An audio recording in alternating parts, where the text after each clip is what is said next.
예, 오늘 계시록 17장 말씀을 더 나가는 말씀 나눌 겁니다. 말씀은 계시록 17장 9절에서 11절 사이 말씀을 살펴볼 건데, 본인의 성경책으로 계시록 17장 9절에서 11절을 같이 읽고 시작하도록 합니다. 지혜 있는 뜻이 여기 있으니 그 일곱 머리는 여자가 앉은 일곱 산이요 또 일곱 왕이라. 다섯은 망하였고 하나는 있고 다른 이는 아직 이르지 아니하였으나 이르면 반드시 잠깐 동안 계속하리라. 전에 있었다가 시방 없어진 짐승은 여덟째 왕이니 일곱 중에 속한 자라. 저가 멸망으로 들어가리라. 간략한 이 3절의 내용 중에 모든 단어들이 다 굉장히 어려운 단어들로 되어 있죠. 지혜 있는 뜻이 여기 있으니 이건 잘 아시는 것처럼 계시록 13장에서 두 짐승을 설명할 때 마지막 절에 지혜 있는 자는 깨달으라. 짐승의 수 666, 사람의 수, 짐승의 수 666의 비밀. 지금 여기에 와서 이제 이걸 밝히고 있는 중이에요. 자, 지금 말하는 의도를 잘 깨달으셔야 돼. 계시록 13장에서 바다에서 올라오는 짐승, 땅에서 올라오는 짐승에 대한 비밀이 나왔었죠. 그런데 그건 지혜가 있는 자가 아니면 깨달을 수 없다 그랬고, 오늘 계시록 17장에서 이제 19장 사이에 그 두 짐승에 대한 비밀을 깨닫게 하는 계시 말씀들이 이제 여기 기록이 되어 있는 거죠. 그 일곱 머리는, 그 짐승의 일곱 머리는 크고 붉은 용의 일곱 머리와도 같아요.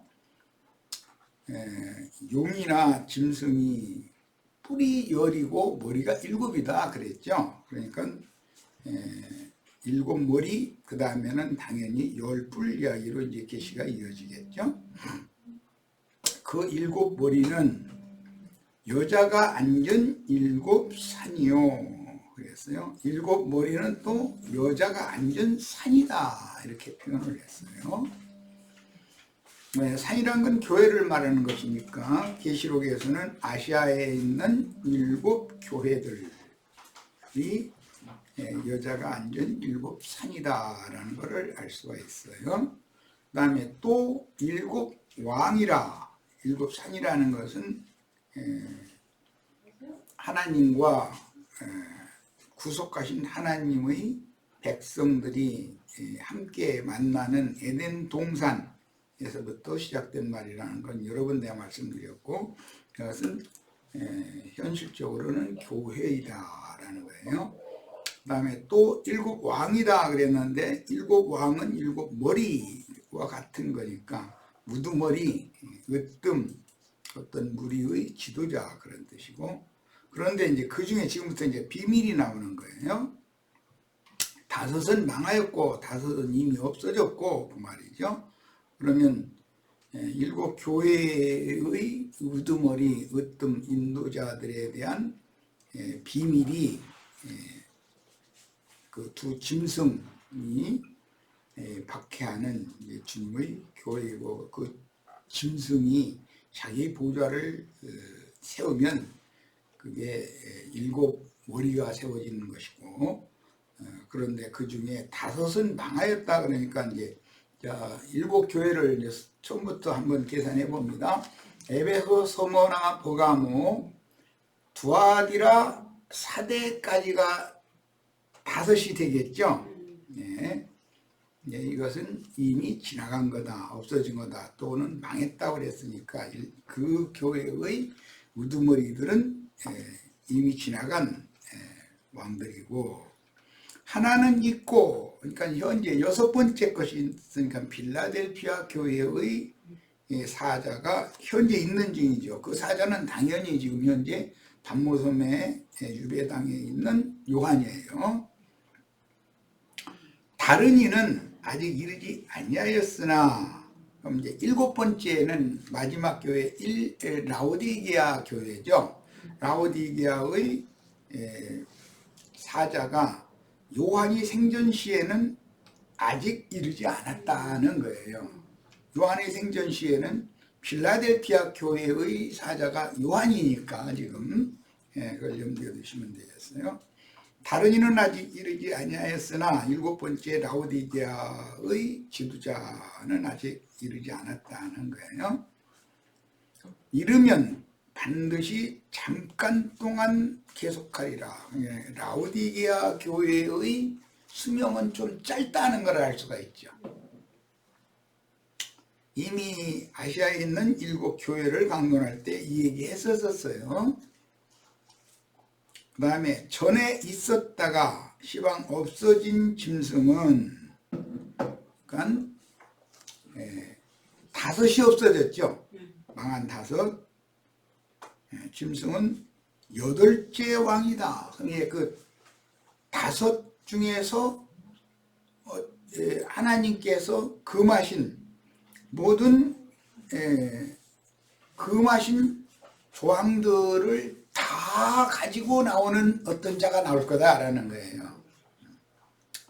그런데 그가 아시아에 있는 일곱 교회의 모든 책망, 꾸중거리 이런 것들을 다 가지고 나올 것이다. 일곱 중에 속한 자라 저가 멸망으로 들어가리라. 그러니까 일곱 교회의 모든 책망거리들을 한 몸에 가지고 부활될 거다 하는 거예요. 그가 멸망에 들어갈 건데 그가 바로 오리라한 멸망의 아들이고 저 배터리 빼놔. 나한테 자꾸 신경 쓰게.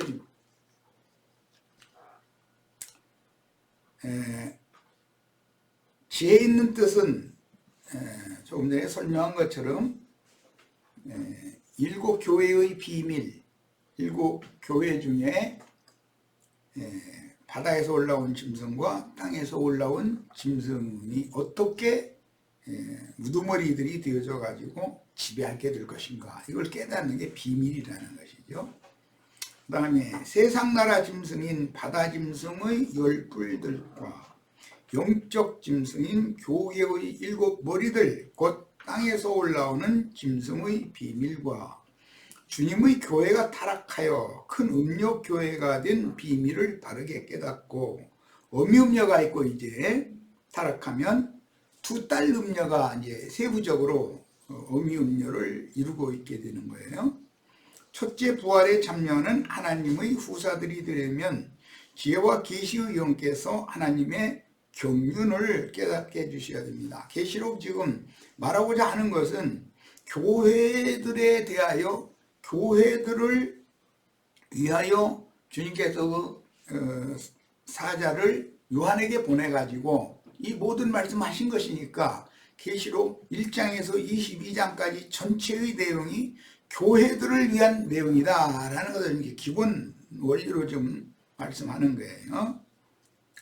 자, 그 다음에 일곱 산, 이거는 음녀가 앉은 일곱 산은 세속화된 일곱 교회들인 짐승의 몸이니 그리스도의 몸과 대비된다. 교회는, 정상적인 교회는 주님의 교회니까 그리스도의 몸일 것이고, 이것이 세속화되고 타락하면 짐승의 몸이 되는 것이다. 이게 사실은 비밀이죠. 그리고 이미 계시록 5장 6절에서 온 땅의 주 앞에 모셨었다가 보내심을 받은 하나님의 일곱 영, 일곱 눈들이 주님의 오른손에 있는 일곱 별들이다 라고 설명을 했어요. 일곱 교회 사자들이죠. 그런데 일곱 교회를 세속화시키고 나서 사탄의 사자들이 머리 노릇을 하게 되기 때문에 음녀가 타고 앉아있는 일곱 머리로 비롯된 그 일곱 머리도, 일곱 머리는 또 마귀가 온 땅에 보낸 일곱 영이다. 이거. 마귀의 영들이다. 이거예요. 일곱 교회가 다 세속화되기 때문에. 그러니까 하나님의 일곱 영도 있지만 마귀의 일곱 영도 동일한 세대 전 기간, 교회 시대의 전 기간 동안에 계속 활동을 한다는 거예요. 은밀하게.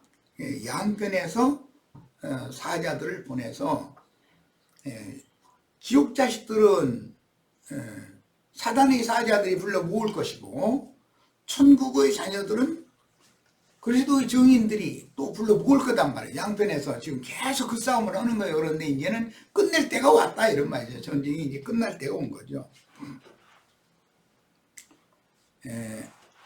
일곱 사일뿐 아니라 또 일곱 왕이다 그랬는데, 여기서 우리가 생각할 것은 일곱 왕이라고 하는 것은 아시아에 있는 일곱 교회를 세속화시키고 타락시켜서 그곳에서 왕노릇 하는 자들이 일곱 왕이 되는 거예요. 그러니까 그들이 그 일곱 왕은 마귀가 보낸 일곱 영이고 일곱 눈이 되겠죠.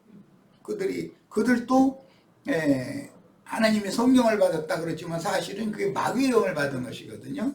그리고 그들도 하나님 말씀에 대해서 밝히 깨닫는다, 우리는 밝히 본다 그러지. 자기네들이 눈이라는 거예요. 여호와의 눈이다, 예수님의 눈이 우리다, 이렇게 자부하고 있지만 사실은 그게 마귀의 눈이라는 것이죠.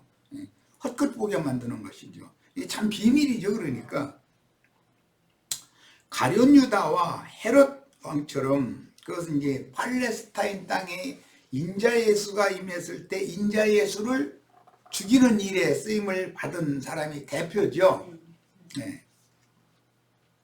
가룟 유다와 헤롯 왕, 유대인이 왕인 것처럼 하지만 사실은 유대인의 왕은 예수님이죠. 그리고 가룟 유다가 자기가 주님의 제자인 것처럼 하지만 그는 말씀을 도둑질해 가지고 나간 거짓 제자잖아요.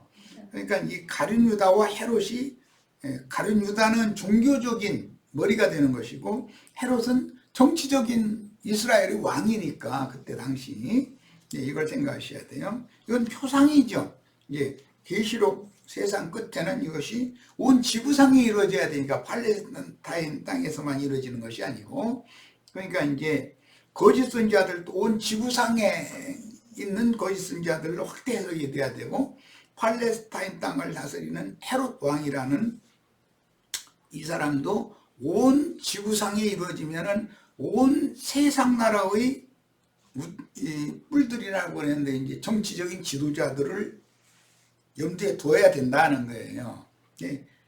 오늘날 우리들의 해석은 확대 해석되는 것이죠. 팔레스타인 땅에 있었던 것보다.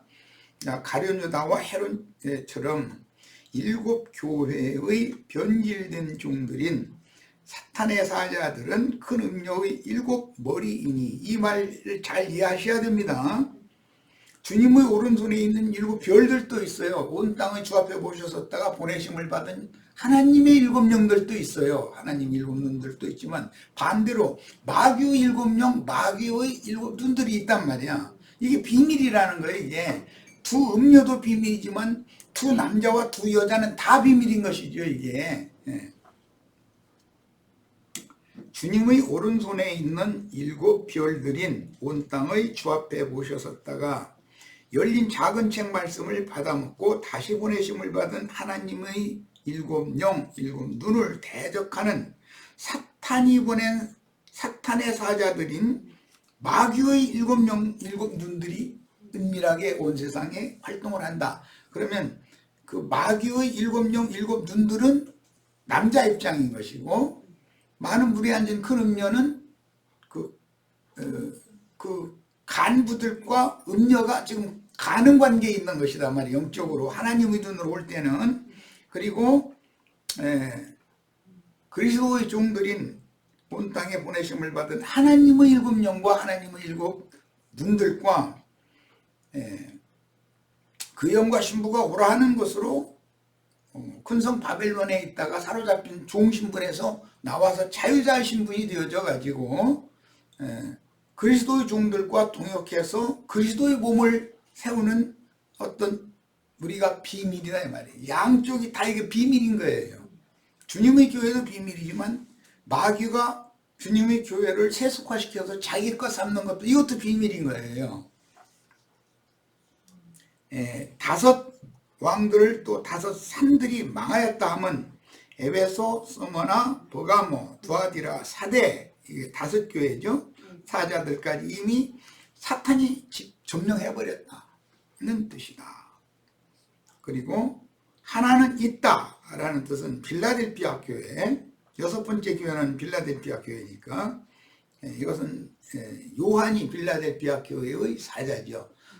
요한의 사역을 대적하던 자들은 적그리스도들인데 그들은 영지주의자들이라고 그러죠. 내가 이제 우리 지체를 쉽게 이야기해서 속생명파 해가지고 뭐 내가 뭘 어떻게 해서 내가 막 신이 되는 거, 내가 막 거룩하고 온전한 사람이 되고 뭐 죄를 생각지도 않고 죄와 상관없는 그런 막 신령한 육신을 입은 상태에서 그렇게 그런 사람이 되는 거, 이런 것들을 막 부단히 추구하는 사람들을 속생명파라고 그러죠. 이 사람들이 적그리스도들이 된다는 거예요. 가라지 무리들이죠. 자, 하나는 있다라는 뜻은 필라델피아 교회의 사자가 주님께 보존되고 있을 때도 적그리스도가 반모섬의 요한만이 지금 주님 앞에 있는 것이 아니라 마귀가 쓰는 반모섬으로 유배시키는 일에 동조했던 그런 많은 무리들의 우두머리들이 있다 이거예요. 그들은 다 현재 있는 자죠. 적그리스도가 현재 요한만 주님의 종으로 지금 있는 것이 아니라 변질된 종들이 또 미란 활동을 하고 있는 거예요. 그런 말이에요. 적그리스도가 세상 쪽에 항상 있는 것인데 다섯은 이미 지나가는 것이고 지금 현재 있는 그 주님의 오른손에 있는 별과 함께 그 별을 떨어뜨리려고 흔들어대는 사탄의 사자들이 은밀하게 또 지금 활동하고 있는 그들이 그게 적그리스도들이라는 거예요. 요한 1, 2, 3세에서는 그게 영지주의자들이죠. 예수님이 말씀하실 때는 가라지들이라고 그랬어요. 악한 자의 아들들이다 이렇게 표현했어요. 그들은 사탄의 사자들도 광명의 천사로 가장하여, 이게 굉장히 중요한 말이죠. 목사가 나는 저기 마귀가 보낸 사자야 이렇게 하면 손님 하나도 안 오죠. 다 나는 빛의 사자다 그러고 자기만이 생명과 진리 말씀을 자기만이 가지고 있는 것처럼 이렇게 하니까 사람들이 모이는 거죠. 항상 세상 교계 중에서는 광명의 천사로 가장하여 은밀하게 활동하는 사탄의 사자들이 항상 있어 왔다. 희망은 없으나 그 말은 형제 요한이 반모섬에 유배 중에 있고 아직 살아있는 동안에 그때도 다섯은 지나간 적그리스도들의 형태였지만 반모섬의 요한이 현재 생존 세상에 살아있는 동안에도 여전히 또 있다 이거예요. 그런데 앞으로 이 최후의 여덟 번째 부활될 적그리스도가 이미 있는 일곱 교회의 어떤 변질된 사자들 중에서 나올 거다라는 거예요. 여덟 번째 부활돼서 나온다는 거예요. 자, 그다음에 아직 이르지 않은 하나라는 것은 마지막 교회인 라오디게아 교회의 사자이며 증인들의 사역이 이어지고 마지막으로 일곱 영, 즉 대언의 영들이 마무리 사역을 할 때에는 뱀의 지식과 지혜를 가진 자들이 인간 나라의 지식으로 성경을 변개시켜서 배도하는 일이 반드시 먼저 있어야 된다. 가룟유다가 배도를 하죠.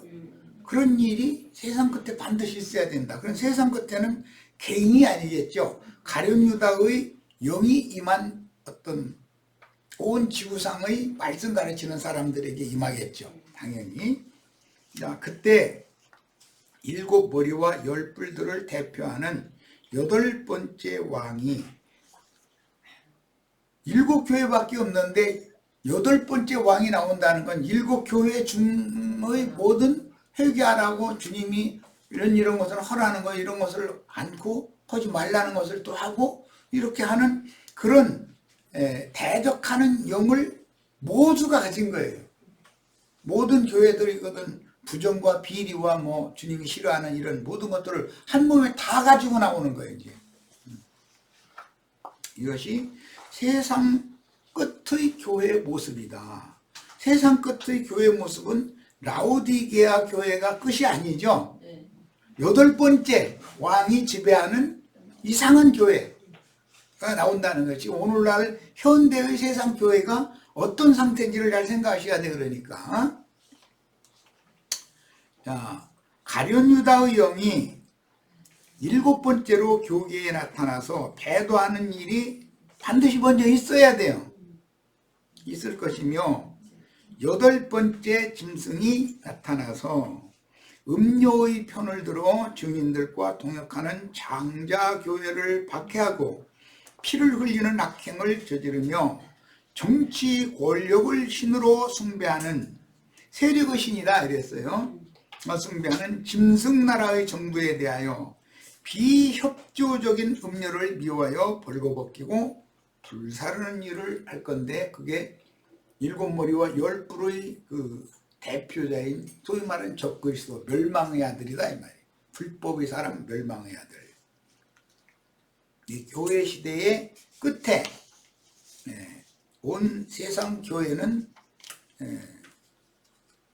아시아에 있는 일곱 교회들 중의 모든 책망거리들 이런 것들을 몽땅 다 함유하고 포함하고 있는 교회가 세상 끝의 교회고 여덟 번째 교회예요. 그 여덟 번째 교회를 마음대로 할 수 있는 사람이 적그리스도다 말이에요. 열 뿔을 대표하는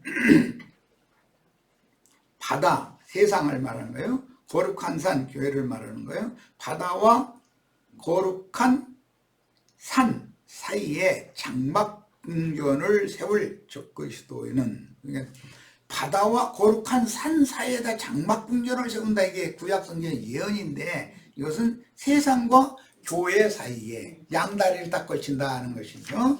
거기에 자기의 장막궁전을 세울 적그리스도의 여덟 번째 왕은 모든 신들을 부정하고 정권과 교권을 자기 손에 가진 자이므로 자신을 신이라고 하여 모든 신들 위에 높일 것이며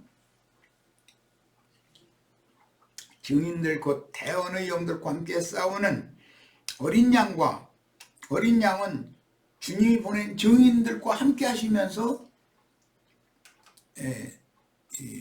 가라지 무리와 지금 싸우는 거잖아요. 악한 자의 아들들과 뭘로? 말로 싸운다라는 걸 여러 번 말씀드렸어요. 그게 실제 아마겟돈 전쟁이라는 것은 이게 진리 전쟁이 우선 더 중요한 거다라는 걸 여러 번 말씀드렸어요. 대언의 영들과 함께 싸우는 어린 양과 전쟁을 일으키나 마귀와 마귀의 사자들이 또 대적을 한다는 것이죠. 배도자와 함께 산채로 잡혀서 이건 계시록 19장에 나온 말이에요. 유황불 속의 멸망으로 들어가게 됩니다.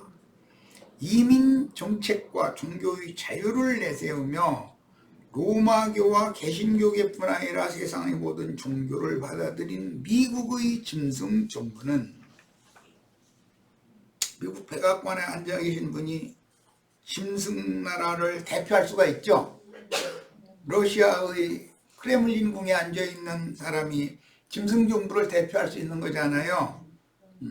자금성의 뭐 주석궁인가 뭐 거기에 앉아 있는 그 시 아저씨 그 짐승 정부를 대표하는 사람일 거 아니에요.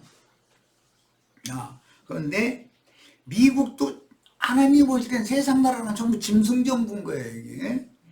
이게 미국의 짐승 정부는 청교도 신앙인들을 이단자로 몰아서 박해할 정도로 강성해진 세력이 된 로마교와 개신교계인 그 음료를 정책적으로 발가벗기고 불살라서 사도들과 선지자들과 성도들의 핏값을 갚으시는 하나님의 일에 쓰임을 받을 것이다. 그러니까 기독교국에서 적그리스도가 나와야 되는 것이죠. 물론 구소련, 현재 이제 러시아인데 또 거기도 기독교국이에요. 거기는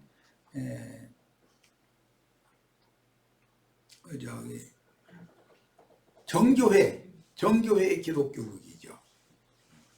그런데 이제 미국은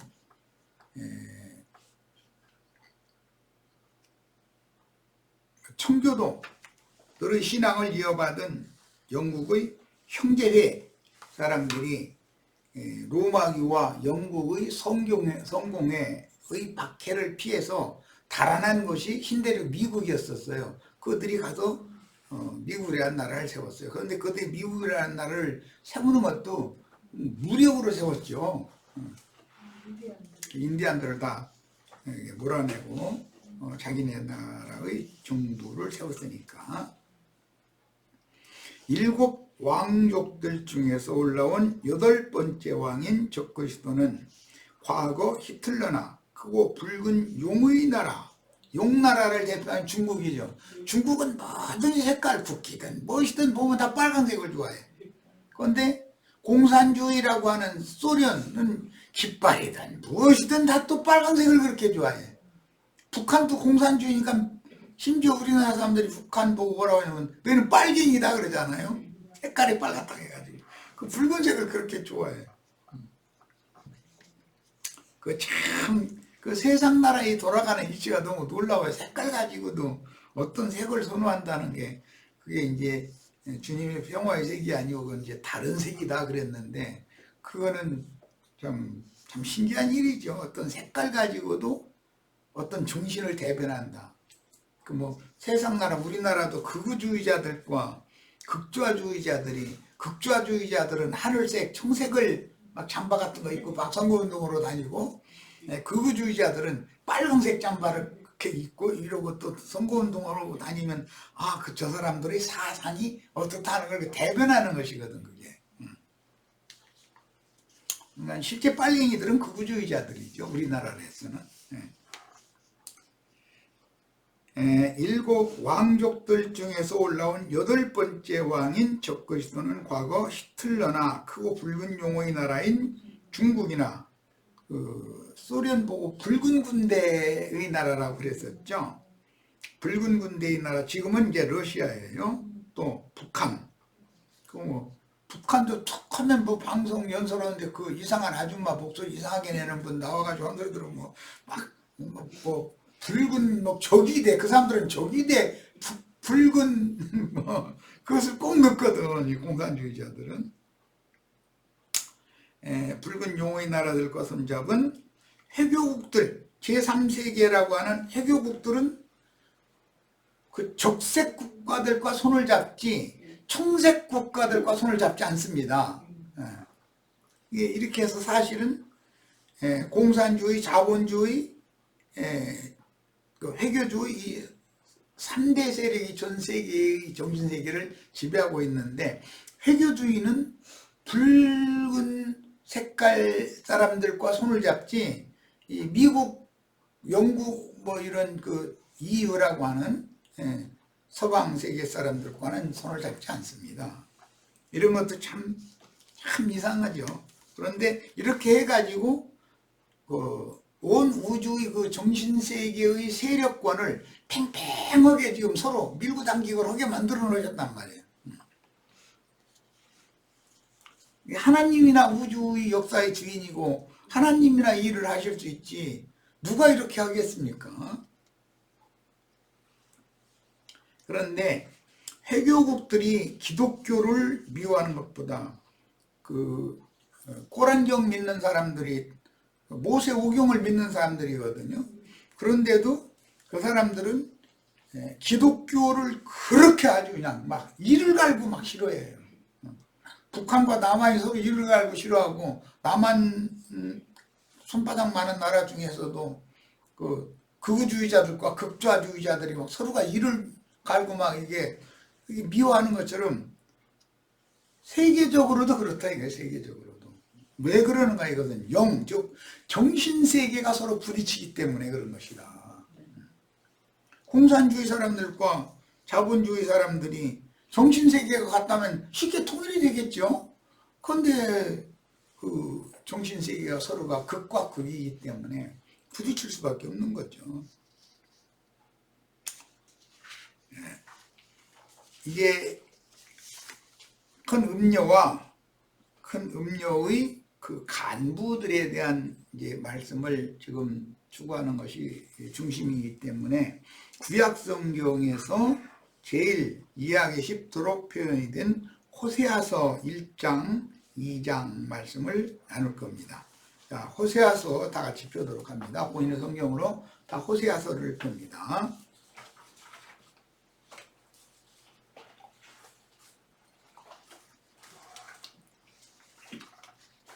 호세아 1장 1절부터 2장 7절까지만 다룰 거예요. 호세아 1장 1절 우시야와 요담과 아하스와 히스기야가 이어 유다 왕이 된 시대. 이 시대는 이사야 1장 1절도 똑같죠. 이사야 1장 1절 빨리 가 찾아보고 오겠습니다.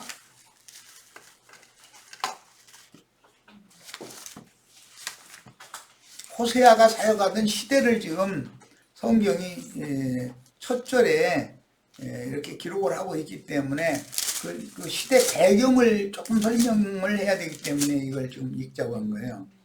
이사야 1장 1절에요. 유다 왕 우시야와 요담과 아하스와 히스기야 시대에 아모스의 아들 이사야가 유다와 예루살렘에 관하여 본 계시라. 이렇게 돼 있죠. 그런데 호세아서 1장 1절에도 우시야와 요담과 아하스와 히스기야가 이어 유다 왕이 된 시대. 그게 이사야 선지자와 동일한 시대에 호세아 선지자도 말씀을 전했다. 지금 이걸 알 수가 있죠. 곧 요아스의 아들, 북왕국에서는 요아스의 아들 여로보암이, 이건 여로보암 2세라고 그래요. 이스라엘 왕이 된 시대에 드에리의 아들 호세아에게 임한 여호와의 말씀이라. 이렇게 시작이 되고 있어요. 자, 여기 나오는 호세아라는 이름은 여호수아서에서 여호수아서를 호세아라고 그러죠. 호세아 선지자가 활동하던 때는 아모스 선지자가 아모스 선지자는 이사야 선지자보다 약간 앞선 선배 선지자였었기 때문에 때와 겹치고 이사야 선지자가 활동하던 동시대입니다. 이런 이 하하 14장 23절과 이사야 1장 1절을 비교하라고 내가 해드렸는데 이거는 각자 다 성경을 찾아서 확인하시기 바랍니다. 자, 호세아라고 하는 이 용어는 라스와 구원하다라는 용어에서 유래된 구원자라는 뜻으로서 우리가 잘 아는 여호수아를 호세아라고 그래요. 그 다음에 헬라어로 이 여호수아는 에수스라고 그러죠. 히브리어로는 호세아, 여호수아 혹은 예시와라고 구약성경, 이건 동일한 하나님의 구원이라는 동일한 야라는 이 아라고 우리 번역에 좀 야라는 건 야훼 하나님을 말하는 거예요. 이건 이제 앞에 나오는 호세라고 이제 찬양에도 많이 사용하는 용어인데 이것은 구원이라는 거예요. 주여 이제 구원하소서 할 때 사용하는 그런 용어예요. 이렇게 합성어입니다. 자, 호세아서 1장 2절로 이제 들어갑니다. 여호와께서 처음 여호수아 호세아에게 말씀하실 때 여호와께서 호세아에게 이르시되 너는 가서 음란한 여자를 맞이하여, 참 선지자 보고 참 장가를 드는데 꼭 음란한 여자 찾아가지고 장가를 들어라. 이렇게 하신 것도 참 이게 참 신기한 일이지. 맞이하여 음란한 여자가 낳으면 음란한 자식을 낳는 거예요. 자, 그런데 호세아의 자식을 낳으면 음란한 자식이 아니죠. 그런데 이 음란한 여자가 남편 몰래 남편 출근하면은 화장대 앉아가지고 뭐 발로 걸어다가 눈치 보고서 슬쩍 밖에 나가서 돌아다니다 들어오고 가면은 멀쩡한 것처럼 또 남편 맞고 이러는 여자라는 거예요. 습관적으로. 이게 이런 지신이 붙은 여자죠. 이 여자는. 이 나라가 그러니까 호세아의 아내가 된 고멜은 어머니 음녀로서 이스라엘 나라 전체를 대표한다 이 말이에요. 이 나라가 여호와를 떠나 크게 음란함이니라. 호세아를 떠나서 외간 남자와 삭통하고 다니는 것이 몸에 배서 습관적인 여자예요. 이 여자가. 그 뭐 이제 3장에 가보면 뭐 애써서 돈 주고 가서 막 다시 그 빚 갚아주고서 데려다 놓으면은 또 나가고 또 데려다 놓으면 또 나가고 이런 여자죠. 이 여자가. 이게 이 영이 이제 그렇게 세상의 영에 씌어돼 가지고 바깥 바람을 쐬지 않으면 못 견디는 여자죠. 말하자면.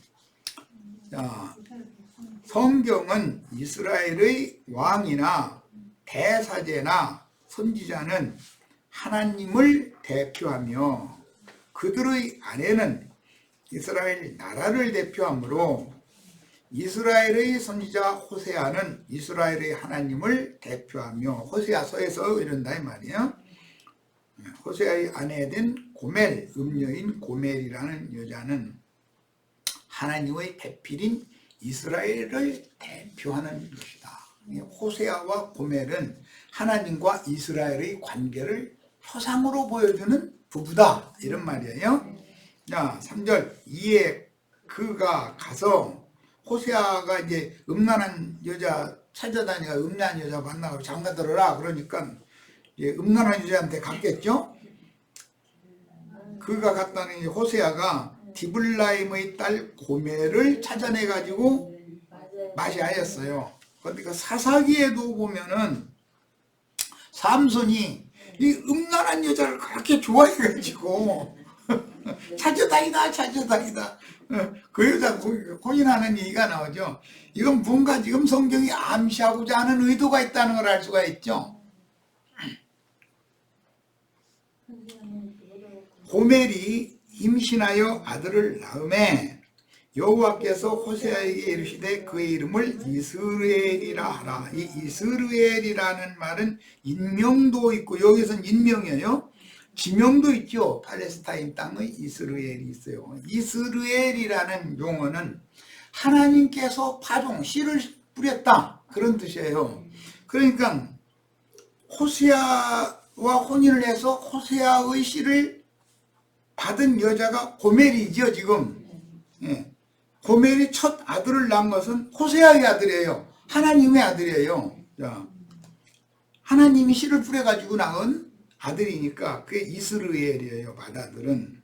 그런데 조금 후에 내가 이스르엘의 피를 예후의 집에 갚으며, 예후는 음녀 이세벨과 아달랴를 심판하기 위하여 하나님이 세운 왕이었죠. 군대 장군했다가 이제 왕이 된 사람이 반역을 일으켜서 왕이 된 사람이에요. 그런데 그 예후의 후계가 지금 여로보암 2세, 북쪽의 여로보암 2세로 이렇게 흘러갔다 이 말이에요. 그 왕통이.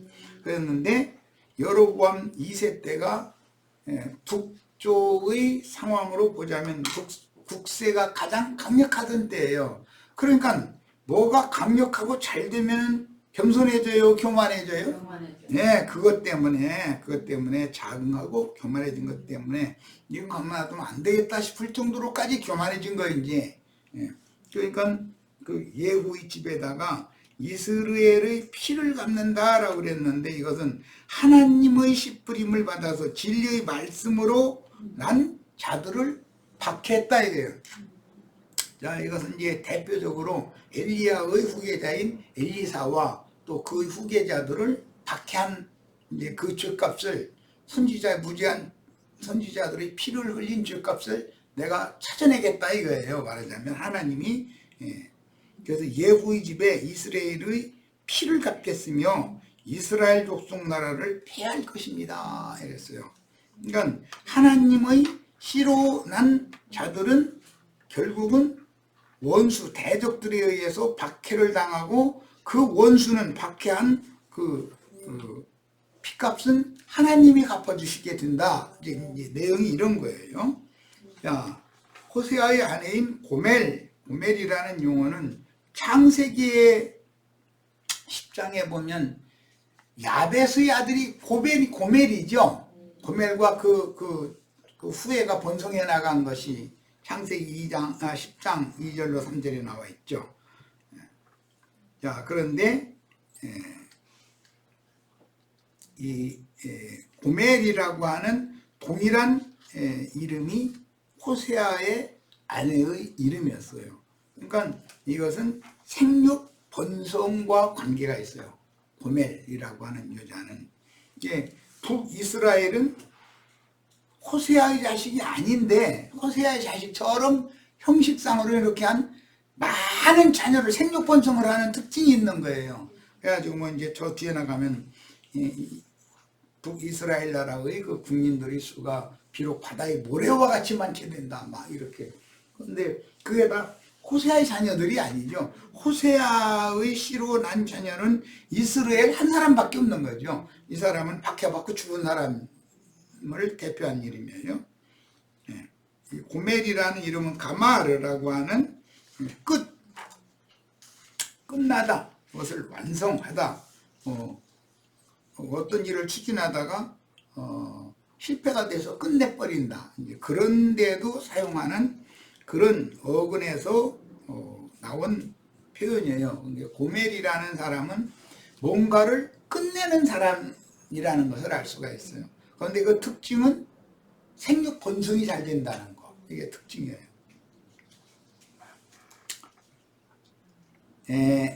이스라엘은 이미 조금 전에 설명을 했고 하나님께서 씨를 뿌렸다라는 뜻이 하나님께서 파종하셨다라는 뜻이니까 이것은 뭐 이 마태복음 13장에서 예수님이 오셔서 천국 복음의 말씀 씨를 사람들이 마음에 뿌렸죠.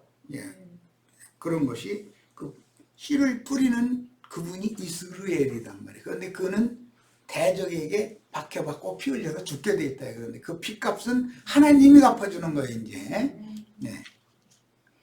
하나님께서 천국 씨를 사람들의 마음에 파종하여 난 이스라엘의 무죄한 피를 흘리되 하나님이 보내신 중 선지자들을 죽여서 하나님을 대적한 이스라엘의 왕들과 타락한 제사장들과 거짓 선지자들의 죄악으로 인하여 그들에게 친히 원수를 갚겠다라는 결의가 이 호세아서 이 3절 4절 내용에 지금 기록이 된 말씀이에요. 자, 이제 5절로 갑니다. 그날에 내가 이스라엘 골짜기에서, 여기는 지명이죠. 이스라엘 앞에는 인명이었고 골짜기니까 이건 지명이잖아요. 이스라엘의 활을 꺾으리라. 그럼 이스라엘이 지금은 강대국인 것 같고 이제 여로보암 2세 때인데, 그렇지만 이스라엘의 활을 꺾는다는 것은 대적을 당하지 못한다. 원수가 쳐들어와도 활 다 부지러져 버렸으면 그 방어 전쟁을 할 수가 없다 이 말이잖아요. 하시니라. 고멜이 또 임신하여 또 임신을 한 거예요. 이제 고멜이 임신하여 딸을 낳음에 여호와께서 호세아에게 이르시되 그 이름을 루루하마라 하라. 여기 히브리어에 로가 붙어 있으면은 부정, 못못이 아니다. 그런 뜻이에요. 루하마라는 건 불쌍히 여기다, 긍휼히 여기다. 그런 뜻인데, 그러니까 로가 붙어 있으니까 불쌍히 여기지 않을 것이다. 그런 말이 되는 거죠. 자, 내가 다시는 이스라엘 족속을 긍휼히 여겨서 용서하지 않을 것입니다. 이런 의미로 루루하마라고 하는 두 번째 딸 이름을 지었어요. 이 루루하마는 호세아의 딸이에요. 고멜이 호세아 몰래 바깥바람 쐬고 와서 난 딸이에요. 이게 비밀이요. 이것이 그래서 형식상으로는 호세아의 아내니까 호세아의 딸인 것 같이 이렇게 보이잖아요. 그런데 그게 아니라 호세아는 몰라도 고멜은 알 거 아니에요. 이게 내 정식 남편의 자식인지 내가 바깥바람 쐬는 사이에 그것도 한두 사람 만난 것도 아니니까 사생자인지 자신도 이게 누구 새끼인지 본인도 모르는 이제 자식이다 이 말이에요. 이런 거 사생자라고 그래요. 그러니까 기독교 교회는 대부분 이런 사람들이다 이게. 자기가 거듭났는지 하나님이 진리의 말씀이 믿어져서 말씀씨로 나아졌는지에 대한 이상이 없어. 그냥 예배당에 다니다 보니까 11조 헌물 자려고 뭐 직분도 얻어서 뭐 이게 좀 교계에서 좀 알아주는 직분 신분이 상승되고 이렇게 하면 자기는 죽으면 천당 간다 이러고 있지. 자기가 진리의 말씀이 믿어져 가지고 거듭난 확신이나 말아 그런 거에 대한 관심이 없어요. 예배당에 다니면서 용의 사자인 짐승의 머리가 시키는 대로 그냥 맹신하고 종로로 사고 그것이 그 사람들이 예배당에서 높은 신분과 지위에 올라가는 수단이거든. 헌금 달래고 이것이. 그러니까 그 사람들은 다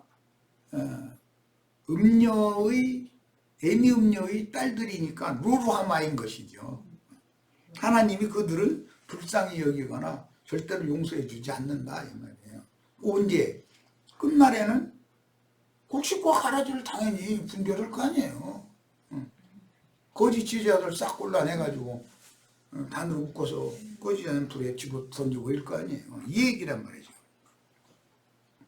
하나님의 말씀씨로 난 아브라함, 이삭, 야곱 자손 북조는 10지파인 북조의 여로보암 2세 때 미구라는 건 머지않은 장래 그 말이야. 이스라엘의 활을 꺾으리라고 예언하게 하신 것은 강성함으로 자만에 빠진 이스라엘은 미구에 급속히 쇠약해져서 대적에게 패하고 멸망할 것이다 라는 경고입니다. 그러면 기독교계가 큰성 바벨론이 무너진다라고 하는 예언이죠. 반드시 무너져요. 미구에는 반드시 그들의 활이라는 건 강대상에서 말하는 권세를 가진 자들이 떠들어대고 있는 말씀 증거라는 것이 이제 화살날 이런 건데, 그런데 그들의 활 자체가 부러져 버렸어. 전부. 하나님이 그들의 활을 부러뜨려 버렸다는 거예요. 이게 다 비유인 것을 알 수 있죠. 자, 그 다음에 그러나 내가 유다 족속을 긍휼히 여겨. 북이스라엘은 긍휼히 여기지 않을 것이기 때문에 로루하마이고, 그 대신 유다의 남왕국의 두 지파 유다와 베냐민이죠. 이것은 그루터기로 남겨놓겠다는 거예요. 그런데 큰 음녀가 이렇게 심판을 먼저 북이스라엘이 망했잖아요. 사마리아가. 그러면 남왕국 예루살렘은 경각심을 가져야 되잖아요. 그런데 북조가 망하는 걸 본 이후에 음행을 배나 더해버려. 북조보다도 더해버려 이제. 그러니까 하다가 안 되니까 하나님이 결국은 바벨론의 남조까지도 다 이렇게 종살이하러 팔려가게 만들어버렸던 거예요. 자, 그러나 내가 유다 족속을 긍휼히 여겨 그들이 하나님 여호와로 구원하겠고, 활과 칼이나 전쟁이나 말과 마병으로 구원하지 아니하고, 그러니까 물리적인 전쟁으로 구원하는 것이 아니라 하나님 자신이 구원한다는 하나님 말씀이니까 말씀의 권능으로 구원을 하겠다 이런 말이에요. 그러니까 제일 중요한 것은 진리의 말씀이 믿어지게 됨으로 구원을 얻어야 되는 거예요. 자, 8절 고멜이 로루하마를 젖댄 후에 또 임신해. 근데 젖을 떼고 나서 또 바람을 또 핀 거예요. 몰래 사실은 이제 또 임신하여 이번에는 아들을 낳았어요. 아들을 낳음에 여호와께서 이르시되 그 이름을 로암미라 하라. 이 암미라는 말은 백성이라는 말인데 로가 앞에 있으니까 내 백성이 아니다라는 말이 되겠죠. 당연히. 야, 너희는 내 백성이 아니요 나는 너희 하나님이 되지 아니할 것이니라. 그러니까 로루하마와 로암미는 호세아의 자녀인 것 같이 형식상으로는 이렇게 보이지만 사실은 고멜이 자기 본 남편 몰래 옛날 버르쟁이대로 음란한 여자라 바깥바람 쐬고 와서 누구 자식인지도 모르는 사생자들을 호세아의 자식인 것처럼 이렇게 나눴다 이 말이단 말이에요 지금. 그러니까 비밀이죠. 이 여자 이게 얼마나 비밀스러운 여자예요. 그 이 여자와 바깥바람 쐬게 하려면 이 여자를 불러내는 놈들이 있어. 놈팽이들이 또. 예. 그 놈도 하나야 되는데 그게 아니라 7이나 되니까 이놈의 어느 누구 자식인지 모르는 거야 이놈이고. 기독교계가 이렇다는 거예요 지금. 이렇게 아주 혼잡한 종자들이 섞여 있는 거죠.